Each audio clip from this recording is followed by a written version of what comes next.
Thank you, first of all, Dietrich, for the invite, and welcome everyone. My name is Jos Gheerardyn.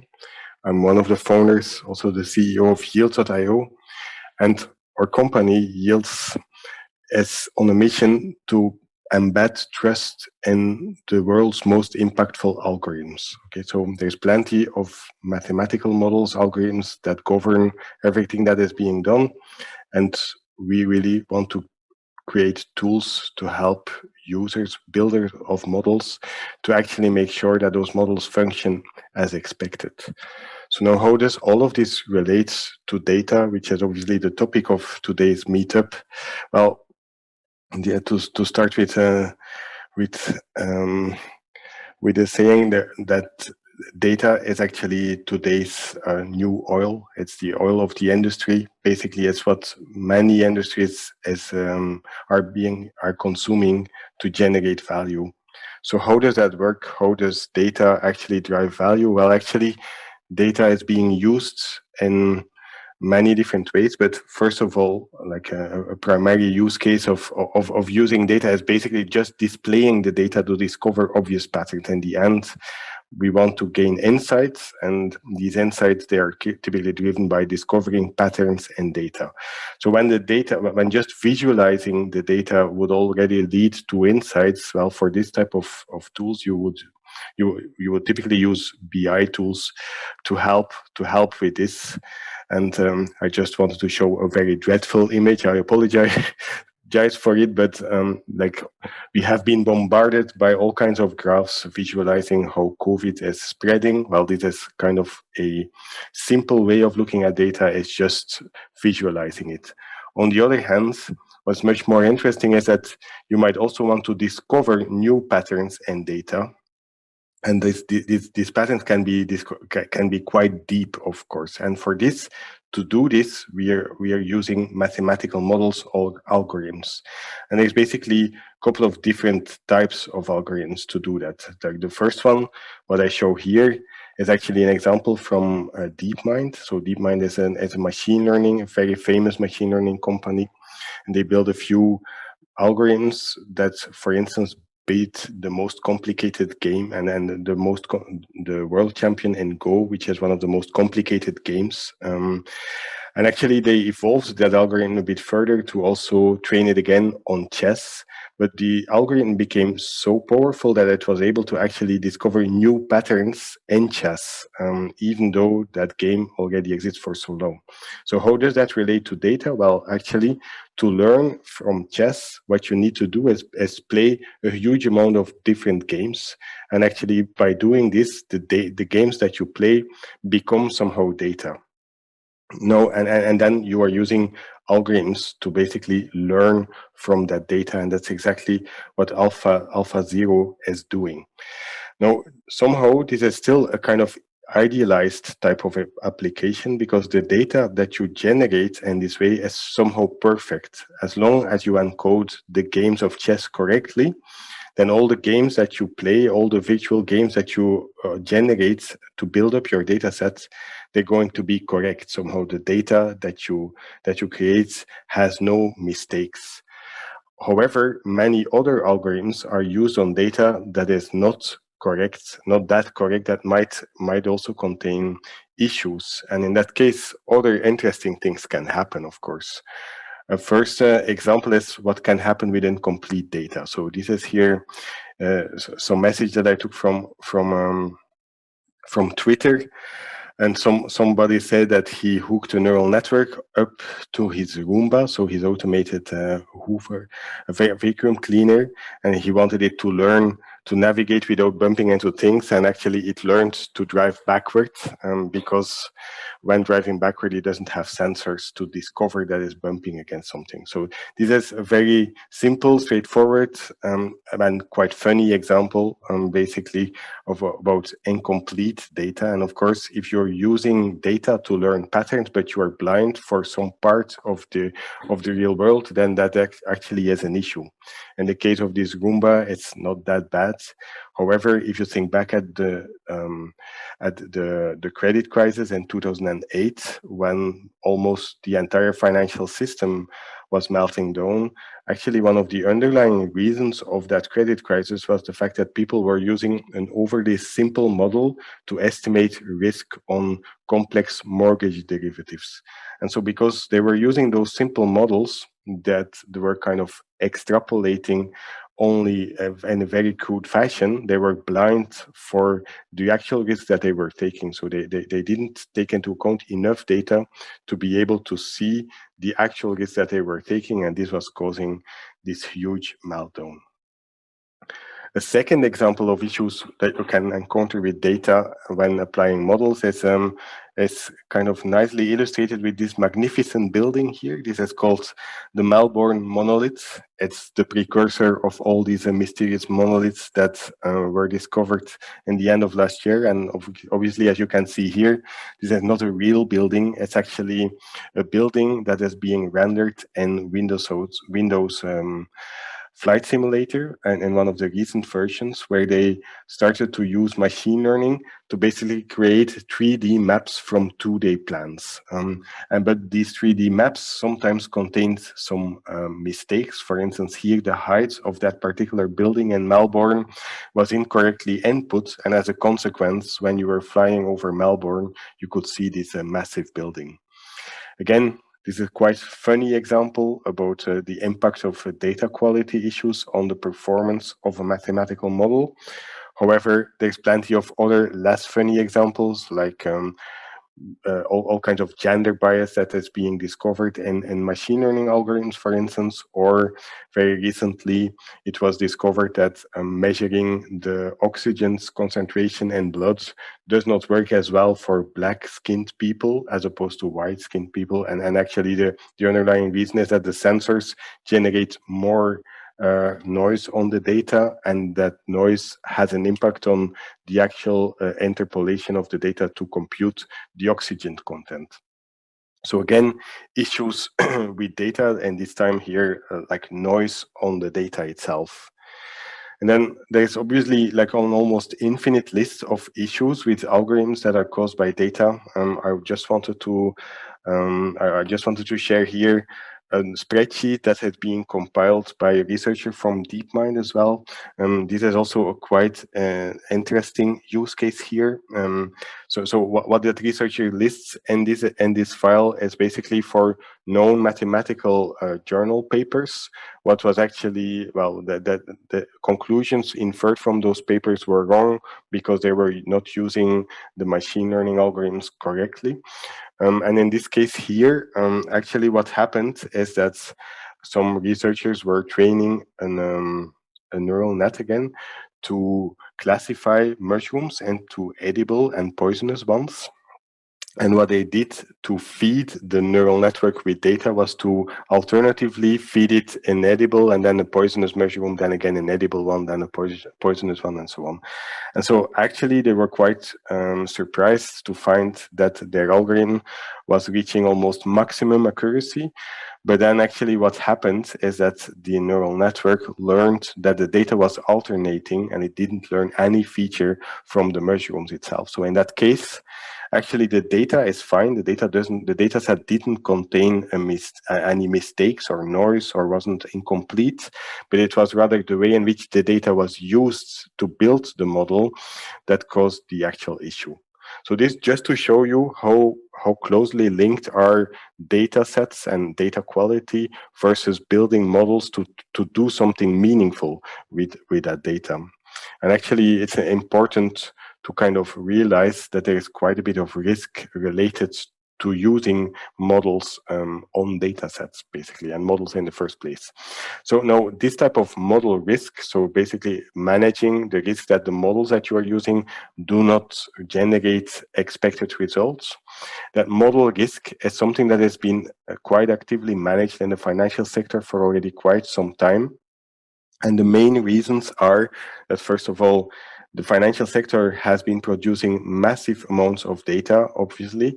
They've also been historically very intensive users of mathematical models. Back in the 90s, it was more statistical type of models. Nowadays, it's quite a huge amount of machine learning algorithms, of course, as well. And on top of that, plenty of accidents have happened. It has, there's been numerous examples where banks lost billions of dollars because of mistakes in models. And because of this, regulatory requirements are quite strict in the financial sector.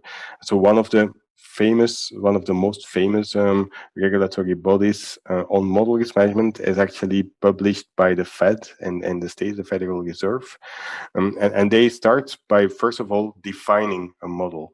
And so what is important here in the official definition of a model is that it's a very broad definition. So it's any method that has some assumptions to create some kind of a quantitative estimate as considered a model. And every model that is being used need to be managed properly. Now, model risk then is also defined quite broadly in this original regulation from the Fed.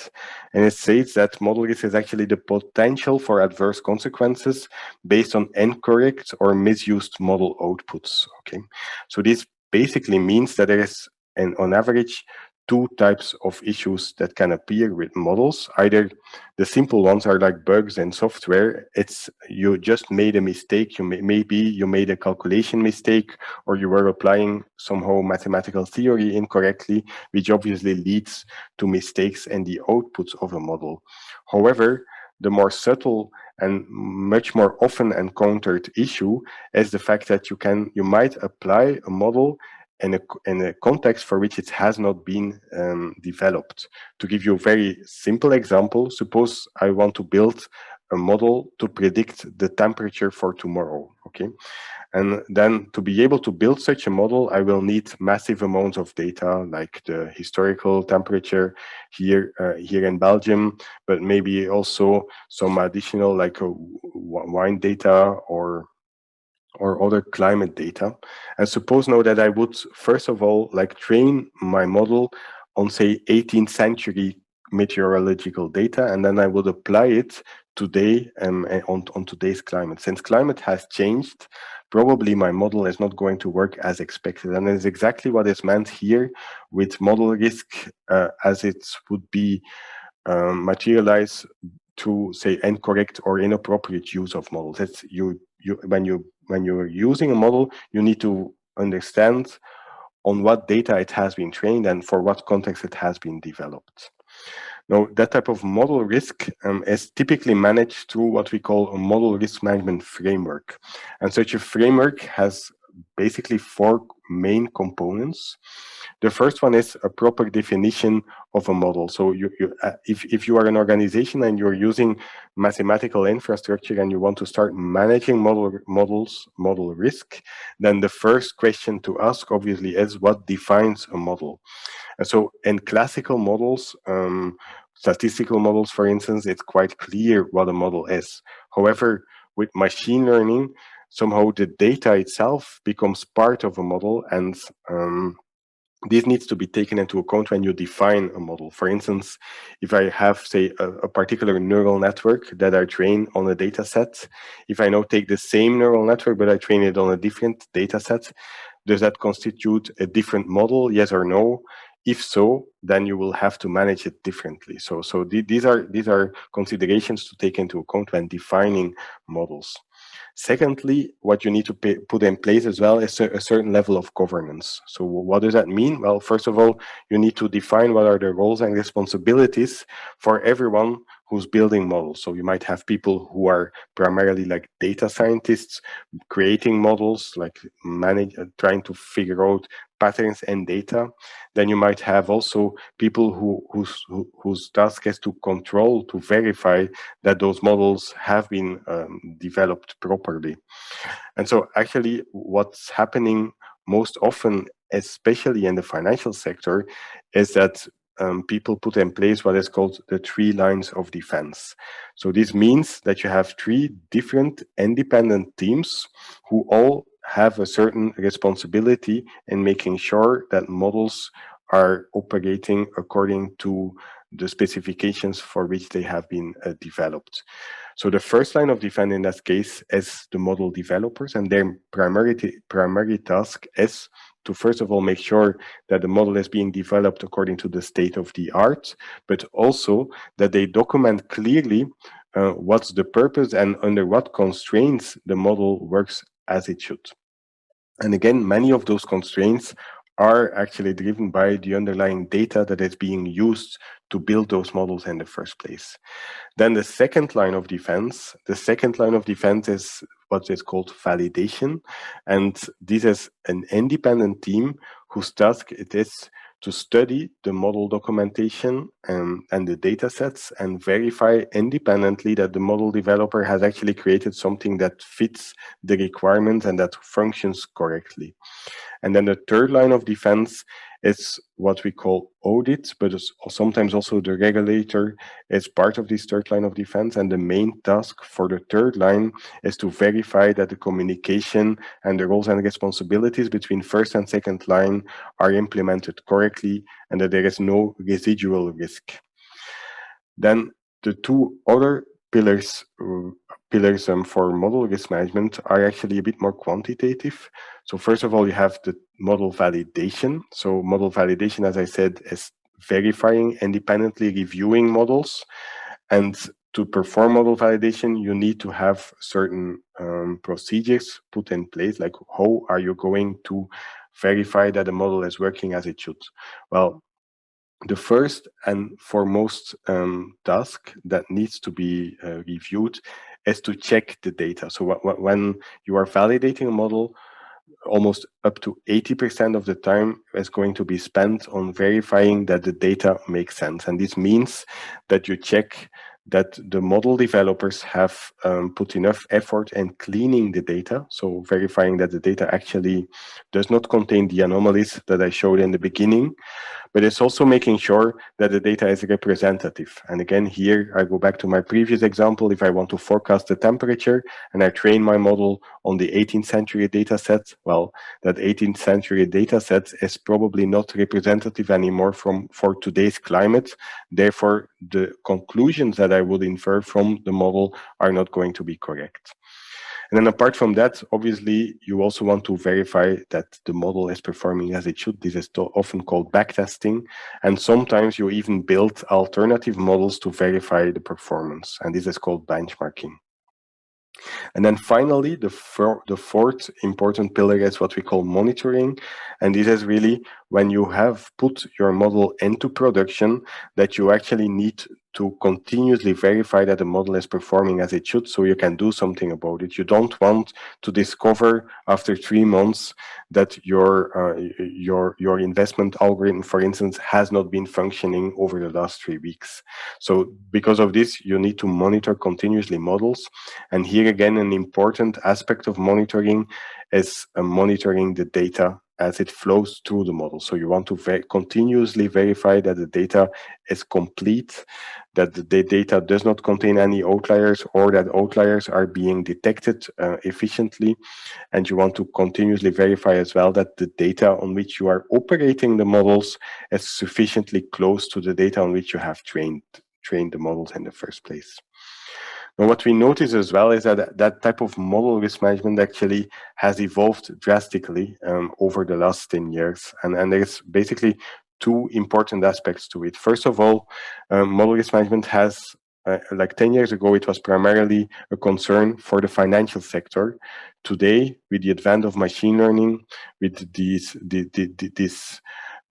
all these big projects on opening data sets and opening data sets for other industries, we see that basically every industry nowadays is building complex mathematical models and therefore needs to have a certain amount of model risk management in place if they want to successfully operate these analytics. And secondly, another important aspect is the fact that model risk management has evolved from a purely governance qualitative type of activity into something that is really very quantitative. You need to measure model performance, you need to measure the risk involved in models. and you need to do this with technology so you can automate it and do it at scale. And the reason for this is that the signature or the character of models has evolved a lot. Like 10 years ago, models were primarily used were like a bottom-up approaches. Like you start with a statistical assumption and then you build out a model based on those assumptions. Nowadays, you learn from data and you extract nonlinear patterns from it with neural networks, with other types of algorithms. And because of this, all kinds of interesting effects can appear. I already mentioned bias, which is obviously an important one. This is also an interesting example. This is called an adversarial attack. So basically, if you, for instance, train a classifier, what I mean is, suppose you build an image recognition algorithm that would be trained to classify pictures of pandas and gibbons. Okay, so I mean, it might not be the best business case ever, but I'm sure that you can dream of other classifiers that could be more interesting. Now, what has been proven is that if you use these complicated algorithms like neural networks or gradient boosting algorithms or other types of nonlinear behavior, then actually you can always find examples of data that has been tuned a little bit to maximally confuse the algorithm. Okay, so in this case, this is a real picture of a panda, and the classifier is able to decide with almost 60% confidence that this is indeed a panda. Then some synthetic noise has been added on top of that picture. And actually, as a human, you can hardly see any difference between those two pictures. However, for the algorithm, this is with 99% certainty a gibbon. Okay, and this has been shown to exist in basically every type of model, and not only for classifiers, for instance, speech recognition. There has been already a synthesized voice that, like as a human, you hear a particular message, but if you use a machine learning algorithm to interpret the sound, the message that is decoded is something completely different. Okay, so this actually also has impact on security, for instance, but it's again driven by the data. So what we do is we synthetically create a small deviation of an existing data set to confuse the algorithm. And this is called sometimes also data engineering or data poisoning. Good. So what are other challenges then specifically for the financial industry is that the number of regulatory frameworks that impact model risk management are all the time increasing and with higher and higher frequency. Also, the demands are much stricter.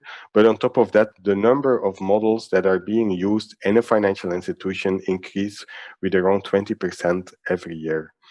Now, this regulation, as you will see, is now also popping up in other industries. So actually, that type of considerations are quite important, not only for finance.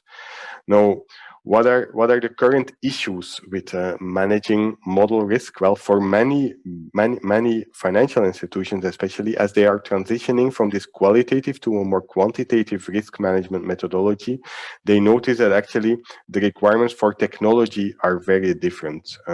So, for instance, what is key if you want to be able to measure your model performance is to actually be able to guarantee reproducibility. Okay, so what that means is, suppose that at a certain point in time, you discover bias in a model, and because of this, you need to retrain your model to build to be able to continue. Well, if then after 1 year, for instance, the auditor comes about and asks you, why did you retrain the model? Then you actually need to be able to put the cursor of time back at the moment when you discovered bias and be able to reproduce exactly the same conclusion. This is quite hard for many organizations because data continuously changes over time, and also the analytics change over time. So this is a key issue in managing today's model risk. Another one is to be able to keep track between all the links that exist, because models typically do not operate in isolation. They need data, but they also sometimes feed into other models. They are used to generate documents, and you need to keep track of all those links. And so in the end, what is basically needed is another type of data science platform to be able to guarantee all those reproducibility and links between objects. And that's exactly what we have built at Yields.io. We have built a data science platform specifically designed to manage model risk management. That data platform is called Chiron. And I just wanted to mention a few slides on this today. So the first thing, the first thing that I would like to also explain is basically when you are building mathematical models, there is a certain life cycle. Like with software, for instance, if you're building software, there is a life cycle from, say, an idea into a prototype, into something that like an MVP, a real production production software, and then maybe you want to at a certain point in time also retire the software because you have built something better. The same is true when you are building models. So you first will do some kind of a creative development phase where you need a huge amount of freedom to try out many different approaches. Once a certain approach has crystallized, you actually want to test that approach works, and you need to document it to be able to later also manage or prove to, say, the validation team that you knew what you were doing. So this is the second stage in the model lifecycle process. After that, you need to ask validation teams basically to review what you did. Then the model is productionized, so deployed in production. And then once it's in production, it needs to be monitored. And then actually, and then actually after it runs in production, maybe you want to build a new version or you have modified it a little bit, and then the entire cycle starts again. So it's a kind of cyclical process. However, it's non-sequential. There's plenty of iterations, as you can also see here, because at a certain point in time, you might discover an issue which basically moves you back to square one, back to the back to the whiteboard, basically to develop a new approach. So being able to deal with that requires technology, and that's exactly what we do. So, and as a model developer, if you need to test your models at scale and produce automatic model documentation, then you can do this with Chiron. We guarantee reproducibility of every analysis that you have done. Once you have your model ready, you need to share it with the second line, sharing in an efficient fashion, not only the reports, but also the data sets and the underlying analytics. All of this is also facilitated with Chiron. And then finally, monitoring the model in production and automating all those tests and detecting issues with data quality, with model performance. All of this can also be automated within the data science platform that we have built. Now, there is also a couple of stages in this life cycle that are typically not run into Chiron. And the first one is this initial exploratory phase when you're building a model. Well, then, as I said, you need a lot of freedom as a model developer because you want to be able to test, say, the bleeding edge, the newest libraries. You want to try out different data sets. So you need an open system. Chiron, by design, is a bit more constrained because we need to guarantee reproducibility. So that's why the initial development typically happens outside of Chiron. And secondly, when deploying models into production, this is also typically done with other model serving infrastructure, and there's plenty of frameworks that can deal with that. So what we have built is the infrastructure, but on top of that we have also built analytics. But the analytics in the platform are analytics designed to detect issues with other algorithms or issues with data sets. So it's not the typical type of like a model development type of analytics. It's an alternative type of technology and analytics that has had to be developed to do exactly this type of work. Good. So let's now take one step back. So we have been talking about model risk management regulation, and I gave you the example of SR 11.7 from the US, from the Federal Reserve. This is kind of old regulation already. It's been around for 10 years now. However, there's plenty of new initiatives currently, and actually the European Union plays an important role in driving the industry towards better model risk management for AI models. Okay, and actually over the last few years, the European Commission has made a few publications on building trustworthy AI, and this is not only for important for the financial sector, but it's also for healthcare, for any AI application actually. And one of the most recent publications was the so-called assessment list for trustworthy AI. This is not yet a regulation. It's more like a guidance for model developers, for companies who are building and deploying machine learning and AI applications, to give them a set of 7 principles to help assess the risk and make sure that the models function as they should. So this is like a modern version of a model risk management regulation. And what is interesting, first of all, is that the 7 main principles, and you can see them here, are a mix of qualitative and quantitative assessments, and that actually makes sense. So if you are deploying, say, if you are building a self-driving car, and you're creating models for that self-driving car, then you will have to also build in controls to kind of hand over back to the human driver if the algorithm comes in a situation where it's unable to make a decision. So this is an example of a qualitative assessment that needs to be done. And when reviewing your self-driving car algorithm, you need to verify indeed that that there is certain controls in place to help with that handover process. On the other hand, there's also plenty of quantitative assessments that can be, or that have to be implemented, and some of them are again related to, for instance, bias and fairness and non-discrimination. What I highlighted here are the ones that are primarily focusing on, say, data and data quality and data management topics. And then let me just dive in 2 slides in a slightly more technical way into what these actually mean. So the first one, on technical robustness and safety, there's plenty of aspects to it. And of course, some of them are just about, say, making sure that the model that you have built is sufficiently robust, so that it can operate in a rich set of situations.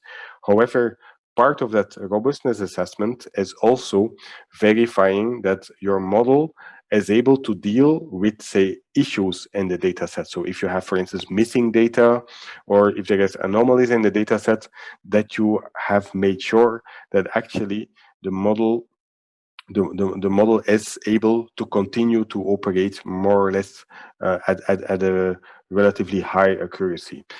So for instance, to show you how you can actually assess this in Kyron, well, in Kyron we have already analytics in place to measure the quality of your data set, to also segment the data into, say, typical data and atypical data, and then to measure how the model would perform over the typical and the atypical data to understand what would be the typical drop in performance of the model. So this is like data poisoning, which is an important aspect of the Altai list.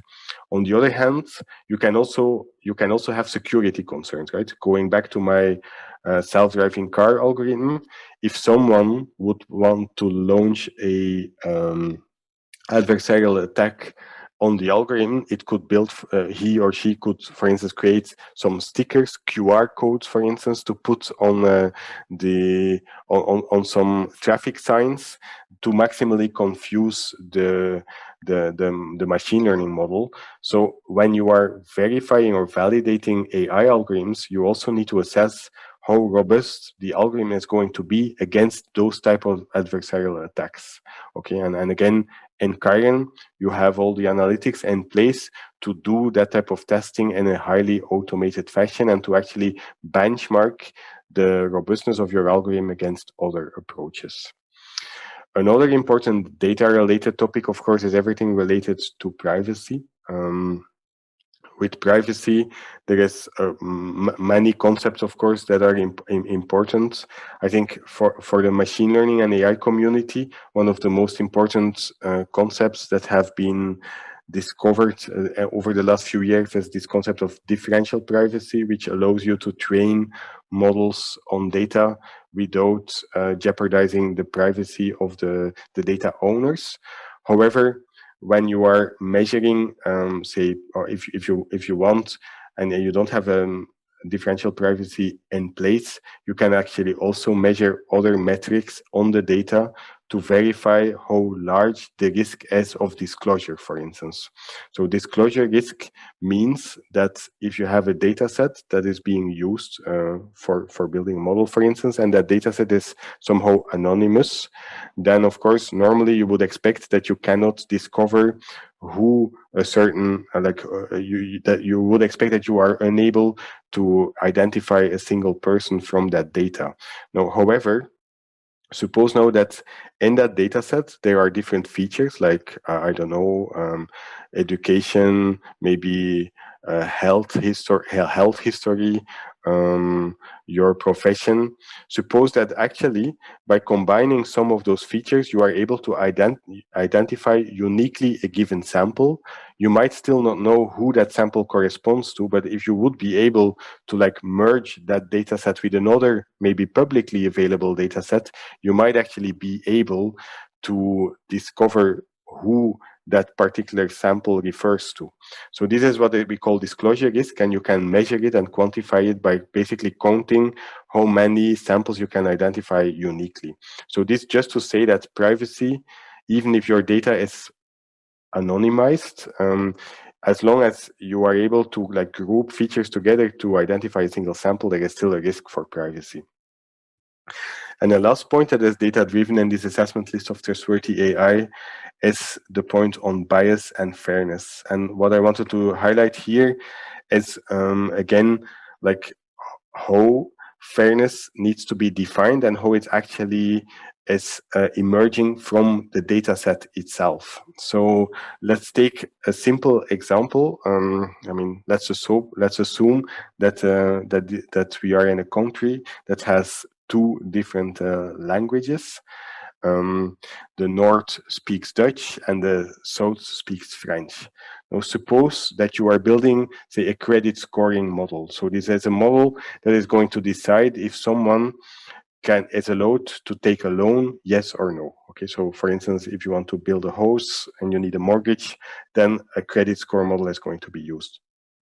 Now, normally here in Belgium, you would not expect that the language, your mother tongue, should have an impact on the outcome of the credit risk assessment. So in that case, if you do not expect this language to be actually used, then you would call this a protected attribute. Okay, so you expect that the model is not going to take that into account. Now, the question is, how do you want to actually realize this when you are building a model? The first thing that you could do is basically simply remove language from the data set altogether. So this is what we call creating unawareness. And this might seem to be a good idea. However, in the context of Belgium, for instance, it's not really the smartest thing to do. Why not? Well, because somehow the language, the mother tongue, is highly correlated with the address of the person of the person's home, obviously, because if you are in the north, then most likely you will speak Dutch. If you're from the south, then probably you will be French speaking. This is called redundant encodings. It actually is an aspect where the model would actually automatically discover that it can kind of reverse engineer the protected attribute. So basically creating unawareness is only useful if you have only very highly uncorrelated or totally uncorrelated attributes that are being used in a model, and the model itself is primarily a simple model. So in most of the cases, this doesn't work. Another thing that you can do is enforcing what is called demographic parity. So demographic parity means that you want to have exactly the same outcome for Dutch and French-speaking population. So this could be in certain contexts the best possibility. However, it might not be always considered the most fair from the community point of view.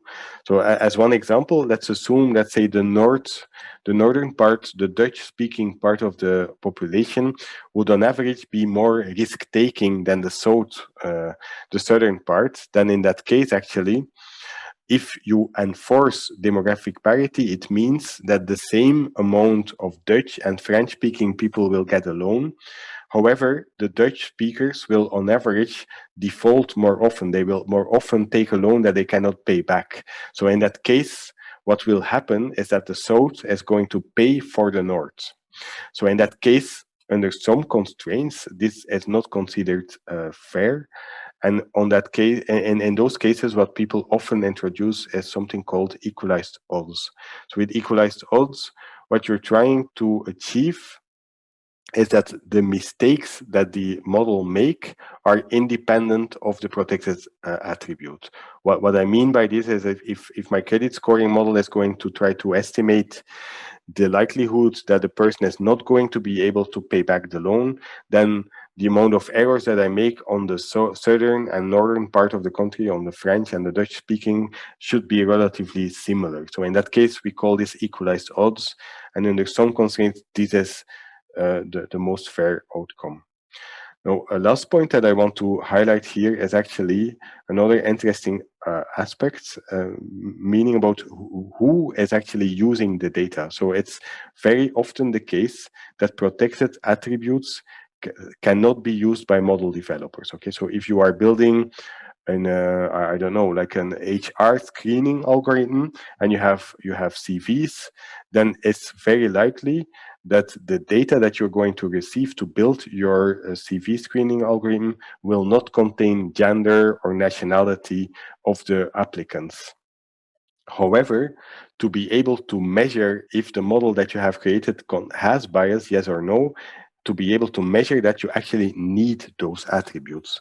So it's possible that you actually need to build two data sets. One data set that can be used for model development that does not contain the protected attributes, and because you are not allowed to use them. And then another set of data where basically you have all those protected attributes, so you can actually measure if the model is biased, yes or no. Good. So how or where is this type of analysis used? Well, today the main clients that we have are financial institutions, as I said before, and as I already explained, there is these three lines of defense, and we have clients in each of those lines. Some of them are small regional banks. Others are like the top in the top 5 or top 10 of largest banks in the world. Now, what I would like also to note here is that we already have a few clients also outside of the financial sector, as we are speaking here in Ghent. Actually, the VDAB, the VDAB, is using Chiron as well. So this government agency helps to support job seekers finding their jobs faster. And for instance, they're using plenty of data analytics and data science to improve their offering. For instance, they build models to predict the risk of being unemployed for a long time. And based on that risk assessment, the support that you will get is going to be different. Of course, to be able to offer those services, they also need to have proper governance in place to make sure that there is no bias, no fairness issues. And they also sometimes have to answer questions, parliamentary questions on these topics. And they're using Chiron to be able to guarantee that models are fair and that everything has been properly documented and tested. Good. I will conclude today with just a very brief overview of the company as well. So we are still relatively young, 4 years in. We are VC backed, primarily by Volta and Pamica, which are two Belgian VCs. And currently we are a team of 20 people, primarily in Brussels, but we also have an office in London. I'm also very proud to have very senior advisors who help us build this product. Peter Nolan used to be former Global Head of Model Risk at the Royal Bank of Scotland, and Bob Mark has created or is the founder of the Financial Mathematics course in a big Californian university. Good, that's it.